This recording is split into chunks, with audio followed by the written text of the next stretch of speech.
কোয়েলের মতো মানুষের যে ব্যক্তি সম্মান, সেটা কিন্তু তৃণমূলের হাত ধরাতে সেটা তিনি নিজেই নষ্ট করলেন। যেটা হয়টা কি, তিনি তো খুব সত্যি কথা বলতে গেলে আমাদের ফিল্মি পার্টিতেও 10টা জায়গায় তাকে দেখতে পাওয়া যায় না। মানুষের সঙ্গে মেশেন না, মানুষের দুঃখ যন্ত্রণা, মানুষের কি কি চুরি করছে সেটা জানেন না। তারা দাঁড়িয়ে পড়লেন কেউ কেউ ব্যক্তিগত কোনো সুবিধে নিতে। মেনকা গুরুস্বামী তিনি তার গুণে গুণী। সমকামিতা নিয়ে যেমন মুসলমান সমাজের একটা প্রবল আহ আপত্তি রয়েছে, ব্যথা পাওয়া রয়েছে। এবার সেই মুসলমান সমাজকে হয়তো বুড়ো আঙুল দেখাতে চাইলেন না, অর্থাৎ মুসলমান সমাজকে তিনি দেখিয়ে দিলেন যে আর তোমাদের উপর আমি ভরসা করছি না। এই রাজীব কুমার ডিজি তার বিভিন্ন কারনামা আমরা দেখেছি, তাকে বাঁচাতে যাওয়া দেখেছি মমতা বন্দ্যোপাধ্যায় সিবিআই এর হাত থেকে, এবং রিপোর্টেড রয়েছে যে তিনি এমন বেশ কিছু নথি গোপন করেছেন ওই সারদা দুর্নীতির সময়তে, যেখানে আসল সবকটি কাগজ জমা হয়নি। লাল ডায়েরির কথা আমরা শুনেছি এবং আমরা দেখেছি যে জন আইপিএস অফিসারকে আইএএস অফিসারের চেয়ারের দায়িত্ব সামলাবারও কুর্সি দিয়ে দেওয়া হয়েছিল খুশি করতে। অর্থাৎ এগুলো মুখবন্ধের যে পুরস্কার বা ষড়যন্ত্র, এটা কোনো সম্মান দেওয়া নয় কোনো ব্যক্তি। আর আমি যদি রাজীব কুমার এবং মেনকা গুরুস্বামী আসি, দুজনকে একই ব্র্যাকেটে রাখবো। এই দুজনে কিন্তু তৃণমূলের যাবতীয় দুর্নীতি এবং কারনামা সবটা জানেন। তাই তৃণমূল যদি 2026-এ যে বাতাবরণ তৈরি হয়েছে, ক্ষমতা থেকে চলেও যায়, এই দুজন যাতে কোনো জায়গায় মুখ না খুলে দিতে পারে তৃণমূলের বিরুদ্ধে, তাহলে আজ যাদের যাদের জেল যাত্রা আমরা দেখিনি, তাদেরও যে জেল হয়ে যেতে পারে তার বলার অপেক্ষায় রাখে না। আর নির্বাচন কমিশনও এখনো যা বলতে পারলো না। মমতা বন্দ্যোপাধ্যায় কি করে বলে দিলেন যে 1,20,00,000 নাম বা কোয়েল মল্লিককে রাজ্যসভার প্রার্থী করলেন। আমার সঙ্গে রয়েছেন অভিনেতা তথা বিজেপি নেতা রুদ্রনীল ঘোষ। তিনি কি ভেবেছিলেন, জিজ্ঞাসা করব, ভেবেছিলেন কোয়েল মল্লিক কখনো রাজনীতিতে আসবে, রাজ্যসভার প্রার্থী হবে আবার? না, আমি কখনো ভাবিনি। তবে ওই যেদিন অভিষেক বন্দ্যোপাধ্যায় উন্নয়নের পাঁচালী নিয়ে শ্রদ্ধেয় রঞ্জিত মল্লিকের কাছে গেলেন, ও তো এমনি কোথাও যায় না বা ঘুরঘুর করে না, বিভিন্ন কারণ থাকে, ফন্দি ফিকির থাকে। তো সেই সময় মনে হয়েছিল যে কোন একটা কারণে গেছেন, এবং সেই ঘটনার ফলাফলটাকে দেখতে পেলাম, কালকে জানতে পারলাম। আন্দাজ করতে পেরেছিলেন রুদ্রদা যে কোয়েল মল্লিককে প্রার্থী করার জন্য, বা এরকম কিছু? আপনিও তো দীর্ঘদিন পলিটিক্স করছেন। দেখুন, আমার তো ছাত্র রাজনীতি থেকে শুরু, রাজনীতির সঙ্গে যোগাযোগ বা সমাজের সঙ্গে যোগাযোগ। তো তাই কোয়েলের নামটা খুব অস্বাভাবিক বটে, কারণ আমি প্রথম জায়গায় ভেবেছিলাম যে সংখ্যালঘু কোনো মুখ, প্রচুর সংখ্যালঘু শিক্ষিত মানুষ রয়েছেন, সচেতন মানুষ রয়েছেন, যাদের ভোটে মমতা বন্দ্যোপাধ্যায়ের সরকার বিসর্জন হয়ে যায়নি, তাদের দয়াতেই টিকে রয়েছে, সেটা মুসলমান সমাজও প্রকাশ্যে তারা বলেন। এবং মমতা বন্দ্যোপাধ্যায়ও যেভাবে মুসলমান সমাজের প্রতি, এমনকি যারা দোষ অন্যায় করে ফেলেন, আইন ভাঙেন, তাদেরকেও তিনি ভোটার হিসেবে দেখেন, মানুষ হিসেবে। হিন্দু মুসলিম প্রভেদ না করেই তো তার ব্যবস্থা নেওয়াটা কাজ। তো সেক্ষেত্রে পরিষ্কার তিনি প্রমাণ দেন যে ওনারই কথাতে, যে গরু দুধ দেয় তার লাথি খাওয়া ভালো। আমার এই মন্তব্য কখনো ভালো লাগেনি। দুধেল গাই আমি, আমার মুসলমান প্রচুর বন্ধু বান্ধব রয়েছে, তো ভেবেছিলাম যে তাদের মধ্যে থেকে কেউ একজন অবশ্যই তাদের পাঠানো উচিত, কিন্তু তিনি করলেন না। অর্থাৎ মুসলমান সমাজকে তিনি দেখিয়ে দিলেন যে আর তোমাদের উপর আমি ভরসা করছি না। তো তো সেখানে কোয়েল মল্লিককে আমার একটুই লেগেছে, কারণ তিনি যেটা হয়টা কি, তিনি তো খুব সত্যি কথা বলতে গেলে আমাদের ফিল্মি পার্টিতেও 10টা জায়গায় তাকে দেখতে পাওয়া যায় না। নিজের মতো করে আড়ালে থাকেন তিনি। সমাজে রোজকার যে জীবন, আহ সেইটার সঙ্গে খুব স্বাভাবিকভাবে আমাদের অনেকেই যেটা করেন, উনি একদম নিজেকে আড়ালে রাখতে ভালোবাসেন।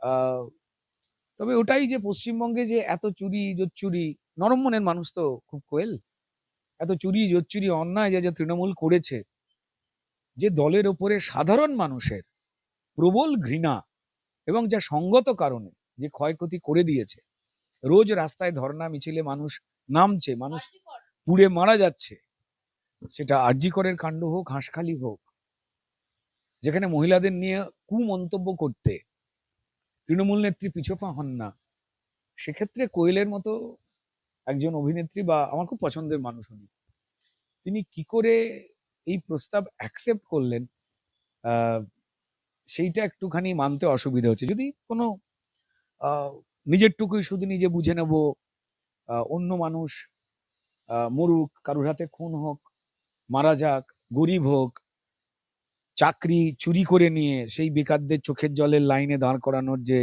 বেকার ভাতার নামে 2013 থেকে যে মিথ্যে প্রতিশ্রুতি, এইসবের তো একটু না একটু খবর। এতগুলো ছেলে মেয়ে চাকরি না পেয়ে মহাত্মা গান্ধী মূর্তির পাদদেশে, মাতঙ্গিনী হাজরার মূর্তির পাদদেশে বসে থাকা, তাদের চোখের জল বছরের পর বছর, 26,000, তারপর আবার 32,000-এর চাকরি যাবো যাবো, এগুলো কি কেউই কোনো খবর ওনাকে দেন না বা উনি রাখেন না? এটা আমাকে খুব বিস্মিত করেছে।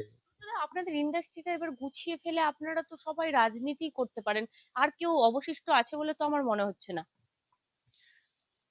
দেখুন, পশ্চিমবঙ্গের মানুষের সব জীবিকা থেকে রাজনীতিতে অবদান, এটা কিন্তু নতুন নয়। যারা হঠাৎ করে সবাই রাজনীতিতে এই যে কথাগুলো অনেকে ভাবেন, তারা এর আগে শুরুর ইতিহাসটাকে ভুলে যান। আম, শাসকের বিরুদ্ধে রাজনীতিতে দেখুন, খুব সোজা কথা, রবীন্দ্রনাথ ঠাকুর বলুন আর বঙ্কিমচন্দ্র চট্টোপাধ্যায় বলুন, আমি যদি দুটো বড় নাম বেছে নিই, আহ জনগণ মন আর বন্দে মাতারাম, এ তো শিল্পীদেরই দেওয়া, কারেক্ট, মানুষকে উদ্বুদ্ধ করবার ক্ষেত্রে। প্রচুর শিল্পী অগণিতভাবে শাসকের বিরুদ্ধে আন্দোলনে নেমেছেন, সরাসরি ডিরেক্টলি বা ইনডিরেক্টলি রাজনীতিতে বরাবরই যোগদান করেছেন। কিন্তু আস্তে আস্তে সময়ের অলিন্দে আহ কিছু পরিবর্তন এসেছে, তখন ব্রিটিশ চলে গিয়ে কংগ্রেস সরকার এসেছে। কংগ্রেসের পক্ষেও প্রচুর শিল্পীরা ছিলেন, কিন্তু তারপর লেখকেরা ছিলেন, অধ্যাপকেরা ছিলেন, যারা মানুষকে জাগ্রত করতে পারেন, ডাক্তার, উকিল, তারা ছিলেন। তারপর যখন তারা মানুষের কল্যাণ করতে পারলো না, এরাই কিন্তু বিরুদ্ধাচরণ করেছিলেন কোনো রাজনৈতিক মতপথের পক্ষে। তারপর যুক্তফ্রন্ট সরকার হয়ে গিয়ে সিপিআইএম এর সরকার, সেখানে অগণিত শিল্পী, সে আপনি সৌমিত্র চট্টোপাধ্যায় থেকে শুরু করে বিপ্লব চট্টোপাধ্যায়, অনিল চ্যাটার্জি, অনুপ কুমার, উৎপল দত্ত, আজকে এখনো আমাদের এই সব্যসাচী চক্রবর্তী, এরা বহুদিন আগে থেকেই তো এগুলোর সঙ্গে সম্পৃক্ত সরাসরি রাজনীতিতে। তো সেই নামগুলো তোলা হয়নি কেন? তারা তো ছিলেনই, নতুন তো কোনো কিছু নয়। বাংলার মাটির এটা স্বভাব, একজন ব্যবসায়ী তিনি রাজনীতি করবেন, একজন বেকার তিনি রাজনীতি করবেন, একজন ছাত্র তিনি রাজনীতি করবেন, একজন শিল্পী রাজনীতি করলেই দোষ? দোষ একটা জায়গাতে, যে সহজ ফর্মুলায় তৃণমূল খেলতে গিয়েছিল, শিল্পীদের মধ্যে আমি সেই শিল্পীদের বাছলাম না, তৃণমূল তারা বাঁচলো না যাদের সমাজ জ্ঞানটা অটুট, সে শুধু নিজেরটুকু বুঝে নিজের গ্ল্যামার ওয়ার্ল্ড দিয়ে যে জনপ্রিয়তা অর্জন করেছেন, মানুষের সঙ্গে মেশেন না, মানুষের দুঃখ যন্ত্রণা, মানুষের কি কি চুরি করছে সেটা জানেন না, তারা দাঁড়িয়ে পড়লেন কেউ কেউ ব্যক্তিগত কোনো সুবিধে নিতে। আর এই চূড়ান্ত চক্রান্তটা তৃণমূলেরই তৈরি করা। দেখুন, বছরে আগে 120টা ছবি ছিল, তৃণমূল এমন কড়া কড়া নিয়ম তৈরি করলো, মমতা বন্দ্যোপাধ্যায় অনুপ্রেরণায় অরূপ বিশ্বাস, স্বরূপ বিশ্বাস যেভাবে টলিউডকে চালাতে শুরু করলো, এমন এমন নিয়ম আনলো, কড়া কড়া নিয়ম, যে নিয়ম সারা ভারতবর্ষের ফিল্ম ইন্ডাস্ট্রিতে নেই। এবং প্রযোজক পরিচালকেরা এই অরূপ স্বরূপ বিশ্বাসের পায়ে মাথা নামাতে শুরু করলো, মাথা টাকাতে শুরু করতে বাধ্য হলো, নালে তাদেরকে ব্যান করে দেওয়া হচ্ছে। শিল্পীদের তো ব্যান করেই দেওয়া হয়, আমি তো পরিষ্কার মুখে ঘোষণা না দিয়েও ব্যান। এবারে যে বিষয়টা যাবো, আপনি সব থেকে বেশি আক্রমণ করেন যাকে, প্রাক্তন ডিজিপি রাজীব কুমার। আর একটা সোশ্যাল মিডিয়ায় রব উঠছে, পুলিশ তুমি উর্দি ছাড়ো, আপনারা বারবার বলেন মিছিলে গিয়ে পুলিশ তুমি উর্দি ছাড়ো, তৃণমূলের ঝান্ডা ধরো, তাই হয়েছে অবস্থা, সোশ্যাল মিডিয়ায় সেটাই বলছে। আপনি বেশি আক্রমণ দেখুন, আমি এই শব্দটাতে যাবার আগে শুধু একটাই কথা বলবো, যে সেটা হচ্ছে যে কোয়েল মল্লিকের উপরে আমার শ্রদ্ধা, ভালোবাসা, বন্ধুত্ব, সেই জায়গাটা আহ, যেমন ছিল তেমনই থাকবে। কিন্তু দুঃখ পেলাম আহ, যে যারা মানুষের ক্ষতি করে তাদের পক্ষ না নিলে ওনার কি বা যেত আসতো। তাই সোশ্যাল মিডিয়ায় যখন পোস্ট দেখছি, সাধারণ মানুষ এত কুকথা লিখছে, কোয়েলের নামে, এটা আমায় ব্যথা দিচ্ছে।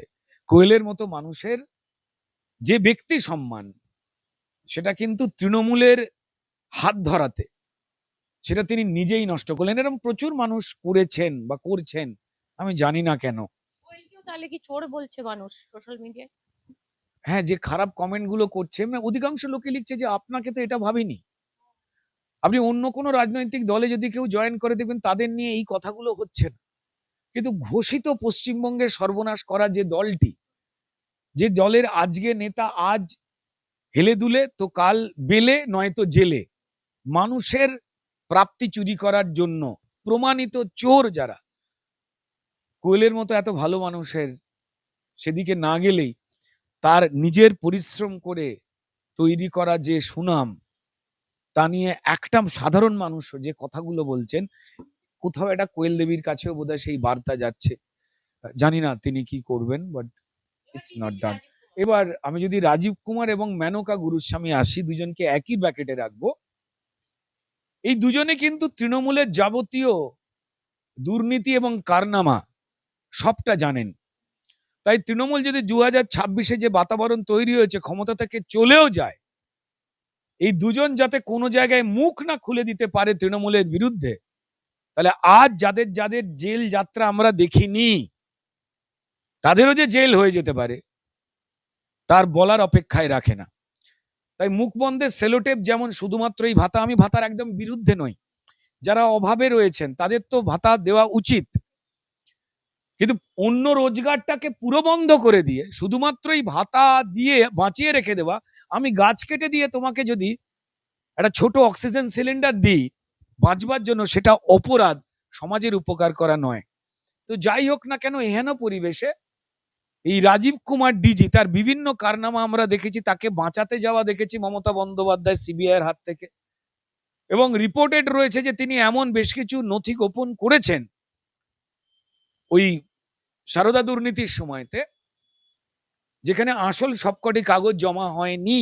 লাল ডায়েরির কথা আমরা শুনেছি এবং আমরা দেখেছি যে জন আইপিএস অফিসারকে আইএএস অফিসারের চেয়ারের দায়িত্ব সামলাবারও কুর্সি দিয়ে দেওয়া হয়েছিল খুশি করতে। অর্থাৎ এগুলো মুখবন্ধের যে পুরস্কার বা ষড়যন্ত্র, এটা কোনো সম্মান দেওয়া নয় কোনো ব্যক্তিতে। মেনকা গুরুস্বামী তিনি তার গুণে গুণী, কিন্তু একজন উকিলকে জানাতে হয় যিনি সুপ্রিম কোর্টে বারবার, এই যেমন কপিল সিব্বল বা অভিষেক মনু সিংভি, কংগ্রেসের এই দুই নেতাকে তৃণমূল আমাদের ট্যাক্সের টাকায় কোটি কোটি প্রতি বড়লোক করে গেছেন পাপ ঢাকতে, ঠিক সেই তালিকা থেকে মেনকা গুরুস্বামীও তো দূরে নয়। তাই মেনকা গুরুস্বামী জানেন যে কি অপরাধ তৃণমূল করে রেখে দিয়েছে, আর 9কে 6 দেখাবার কাজে আমাকে নিয়োগ করে আমাকে লয়ার হিসেবে রেখে দিয়েছেন। লয়ারের কাজ যে কোনো কারোর পক্ষ নেওয়া, তো তাই পরিষ্কার এটা নিজেদের পাপ ঢাকতে এই দুজনকে শান্ত রাখবার জন্য রাজ্যসভায় পাঠানো সবাই জানে। আর বাবুল বাবুর ব্যাপারে সবাই জানে যে বাবুল, আর একটা কথা রুদ্রদা বলতে চাই, সমকামী ইসলামে একদম মানে এটা নিষেধ। তো সেই জায়গায় মেনকা গুরুস্বামী তিনি সমকামী, তাহলেও কি সংখ্যালঘুদেরকে বলা হলো যে তোরা যা খুশি ভাব, তাতে আমাদের কিছু যায় আসে না, সমকামীকেই আমরা পাঠাবো? দেখুন, সমকামিতা নিয়ে বিভিন্ন মানুষের বিভিন্ন ধরনের মানসিকতা রয়েছে। আমি যে জিনিসটাকে অ্যাকসেপ্ট করতে পারি, অন্যজনের কাছে হয়তো সেটা অ্যাকসেপ্ট করতে অসুবিধা থাকতেও পারে। বলছি, নিয়ম নীতি আইন কানুন সেগুলো তো তার মতো করেই রয়েছে। কিন্তু কোথাও আপনি যে প্রসঙ্গটা তুললেন, আহ সমকামিতা নিয়ে যেমন মুসলমান সমাজের একটা প্রবল আহ আপত্তি রয়েছে, ব্যথা পাওয়া রয়েছে। এবার সেই মুসলমান সমাজকে হয়তো বুড়ো আঙুল দেখাতে চাইলেন, আমার ব্যক্তিগত কোনো অসুবিধা নেই, হয়তো আর 10টা লোকের অসুবিধা নেই, কিন্তু আরো 10টা লোকের তো অসুবিধার জায়গা থাকতে পারে, এটা তো পারসেপশন একটা। সেই ক্ষেত্রে মুসলমানদের বুড়ো আঙুল দেখানো, এবং আমি ভেবেছিলাম যে একজন শিক্ষিত মুসলমান প্রতিনিধি পাঠানো হবে, তারাও যে কেউ নতুন নতুন দল খুলে বা যেভাবে প্রকাশ্যে তৃণমূলের তারা সমালোচনা করছেন, তারা নিরপেক্ষ, তারা কোনো রাজনৈতিক দলের ধামাধারা লোক নয়। প্রচুর মানুষ যারা মমতা বন্দ্যোপাধ্যায় যে সর্বনাশ, যে শুধু হিন্দুদের করেনি মুসলমানদের করেছে, এবং মুসলমান সমাজের হাতে গুলি বন্দুক অস্ত্র তুলে দিয়েছে, মারছে মুসলমান, মরছে মুসলমান। এই দেখুন না কদিন আগে তিলজলা, হাওড়া, গোলাবাড়ি। আমি যদি এই সমস্ত ঘটনাগুলোর জায়গায় আমরা দেখি, ক্রমাগত ঘটনা, একই রকম নামগুলো উঠে আসছে। সুপ্রিয় একদম যাকে তো ফলত সংখ্যালঘু বলছিলেন বারবার করে, দাঙ্গাবাজ বাবুল সুপ্রিয় বলে সংখ্যালঘুরা, ইমাম রাশিদির রক্ত তার হাতে লেগে আছে এরকমও মন্তব্য করা হয় সেই বাবুল সুপ্রিয়। আমি বলছি প্রত্যেকটা আপনি প্রার্থীর পেছনে, শুধু কোয়েল মল্লিক ছাড়া আপনি দেখুন প্রত্যেকটা প্রার্থীর পেছনে একটা সংখ্যালঘু বিদ্বেষ জড়িয়ে রয়েছে। দেখুন, আপনি তৃণমূলের পাপের যতক্ষণ রকম চুপ থাকবেন, যতক্ষণ চুপ থাকার বিনিময়ে কিছু প্রসাদ পাবেন, উপহার পাবেন, টাকা পয়সা পাবেন, চেয়ার পাবেন, পদ পাবেন, পুলিশে না ধরার লাইসেন্স পাবেন, ততক্ষণ আপনার মতো ভালো কেউ হয় না। যে আপনি তৃণমূলের অপরাধ দেখতে পান না, তার মানেই আপনি তৃণমূলের কাছে শুধু দলীয় ভাবে ভালো তা নয়, সরকারি ভাবেও ভালো। দেখুন, বিভিন্ন দল বিভিন্ন অপরাধ ছোট বড় মিলিয়ে কখনো কখনো কারুর দ্বারা ঘটে যায়, আবার কেউ পরিকল্পিতভাবে করায়। কিছু কিছু জায়গায় খুঁত তো থাকেই। কিন্তু সরকার অপরাধী, সরকার অপরাধকে প্রমোট করে, সরকারি অফিসারদের বাধ্য করা হয় অপরাধের সঙ্গে যুক্ত হতে এবং সেটাকে মান্যতা দিতে, এমন কোন দল ভূভারতে কেউ দেখতে পায়নি। বিজেপি বিরোধী বিভিন্ন দল রয়েছে, বিভিন্ন রাজ্য রয়েছে, দেখুন সেখানে এসআইআর হয়ে গেল নির্বিঘ্নে, সেখানেও কোটি কোটি নাম বাদ গেছে, সেখানেও এইভাবে কেউ কেন্দ্রীয় নির্বাচন কমিশনকে কেউ অসুবিধায় ফেলবার চেষ্টা করেনি। এত অসুবিধে এমন তৈরি করা হলো, যাবতীয় নিজেরা ইচ্ছাকৃত করে ভুল করে মানুষকে হেকল করে বারবার লাইনে দাঁড় করাচ্ছে, সামান্য নামের বানানে ভুল বা সামান্য নথির ভুল, বাকি বড় বড় জাল নথিগুলো ছাড়া আমি বলছি। এবং দোষ দেওয়া হচ্ছিল নির্বাচন কমিশন, কাজ জলের মতো স্পষ্ট। সুপ্রিম কোর্টে এই যে মমতা বন্দ্যোপাধ্যায় 150 টাকা শাল কিনে উকিল সাজার যে নাটক করতে গেলেন, অতি নাটক বা মেলোড্রামা না সবসময় ভালো হয় না। এই যে অতি নাটকটা করতে গেলেন, তাতে তার দলের কিছু উচ্চিংড়ে আহাম্মক দেখে দিদি উকিল হয়ে গেছে বলে ছবি ছাটালো। ঠিক আছে, কোনো উকিল কোর্টে গিয়ে sir sir sir, I sir, you sir, no sir, very sir, good sir, এত স্যার কেউ বলেন না। মানে ওইদের ইউর অনার বলেন বা মি লর্ড বলেন। উনি ওয়েলকাম, এসো হে বৈশাখ, এসো এসো, বিপদ হয়ে আমার পাশে বসো। দেখুন, এক না একদিন ধর্মের কল বাতাসে নড়ে, ঠিক আছে, সেই নড়লো এবং বিপদে পড়লো। এবং দুর্ভাগ্যজনকভাবে ইতিহাসে প্রথম বিচারকদের বলা হলো আপনারা মধ্যিখানে থাকুন। অর্থাৎ রাজ্য সরকার যে বারবার অফিসার না দিয়ে নথি জ্বালিয়ে পুড়িয়ে দেওয়ার চেষ্টা, মারধরের চেষ্টা যেই পুলিশ হতে দিয়েছে রাজ্য সরকার, তা তো প্রমাণিত কোর্টের কাছে। ফর্ম 7 জমা দিতে দেওয়া হয়নি, ভুয়ো কারা দিতে দেওয়া হয়নি, এই সমস্ত কিছু দেখে তারা বুঝতে পেরেছিলেন, কমেন্ট করেছিলেন, আপনারা কি এসআইআর কে আটকাতে চান? মমতা বন্দ্যোপাধ্যায় প্রথম দিন বলেছিলেন এসআইআর হতে দেব না, তারপরের পুরো কার্যক্রম দেখুন। এবং তারপর যখন বিচারক নিয়োগ হলো, তারা বলেন আমরা নিরাপদ নয়। পশ্চিমবঙ্গের যে বিচারকেরা, বোমাতঙ্ক তৈরি হলো, প্রমাণিত যে কিভাবে তারা প্রথম থেকেই হাইকোর্টের সম্মানীয় বিচারপতিদের ছোট করে এসেছেন, পোস্টার মেরে এসেছেন, তাদের পরিবারকে ফাঁসাবার চেষ্টা করেছেন, তারপর বোমাতঙ্ক। অর্থাৎ যেভাবেই হোক না, ভুয়ো ভোটটা যেই আমাদের সম্পদ, এসআইআর হয়ে গেলে যে ভুয়ো বাদ যাবে, চাল থেকে কাঁকর বাদ গেলে যে আমরা হেরে যাব, সেই বাতাবরণ প্রথম দিন মমতা বন্দ্যোপাধ্যায় দিয়ে দিয়েছিল। আর নির্বাচন কমিশনও এখনো যা বলতে পারলো না। মমতা বন্দ্যোপাধ্যায় কি করে বলে দিলেন যে 1,20,00,000 নাম বাদ? নাম বাদ তো 58 লাখের অনেক আগে থেকেই হয়েছিল, মৃতদেহ vote, transfer vote, double card vote. তার বাইরে যে ভুয়ো নথির ভোট, যে প্রায় 70 লক্ষের কাছাকাছি হবে, মমতা বন্দ্যোপাধ্যায় জানলেন কি করে? জানেন এই কারণে, কারণ তিনি ক্রিমিনাল এবং পুলিশের ভয়েতে প্রাণ হাতে রাখা যে রাজ্য সরকারি কর্মচারীরা যারা পশ্চিমবঙ্গে থাকেন, তাদের উপর থ্রেট দিয়ে বলেই দিয়েছিলেন এত ভুয়ো আছে, সেগুলোর নাম তুলতে হবে। তাই তারা যখন বললো আমরা আর পারবো না, যতই প্রাণের থ্রেট দিন, মধ্যিখানে বিচারপতিরা জুডিশিয়াল অফিসার হয়ে নজর রাখবেন, নালে আমার জেল হবে। তাতে প্রমাণিত হয়ে গেল মমতা বন্দ্যোপাধ্যায় অ্যাকচুয়ালি কত ভুয়ো নাম রাখতে বলেছিলেন, সেটা মুখ দিয়ে ফসকে বলে ফেললেন। যে আজকে বলেছে আপনারা আশ্বস্ত